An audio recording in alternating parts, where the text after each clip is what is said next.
Class 4-এর first summative English বিষয়ের। এটা দেখা লিপিজ বায়েস, লিপির যে মেলাতে যাওয়ার গল্প, সেখান থেকে কিছু প্রশ্ন দেওয়া হয়েছে।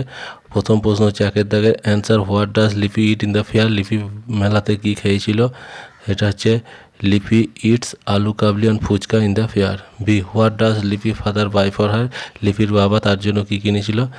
Lipi's father buy some colourful bangles, অর্থাৎ কিছু চুড়ি কিনেছিল। What does Lipi wish at last? Lipi শেষে কি প্রার্থনা করেছিল? Lipi wishes to visit the fair again in the next year. তারপর 2 দাগে fill in the blanks by choosing appropriate doing words. 1 হচ্ছে today I go to school with my father, yesterday I took my mother with me, last afternoon came late from school, today I have milk and bread, yesterday we left home early.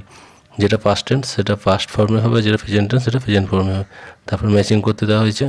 Rabbit, এটা হবে বুড়ো, র্যাবিটে থাকার ঘর। Horse stable, এটা হচ্ছে ঘোড়া থাকার ঘর, স্টেবল। আউল, আউলের ডাককে হুটস বলে, ডাক অর্থাৎ হাঁস, এর আওয়াজকে কোয়াক বলে। ফক্স, ভিক্সেন, ফক্সের স্ত্রীলিঙ্গ হচ্ছে ভিক্সেন, আর লায়নের স্ত্রীলিঙ্গ হচ্ছে lioness. Right 4 sentence on my school, তারপর নিজের স্কুল সম্পর্কে 4টা লাইন লিখতে হবে।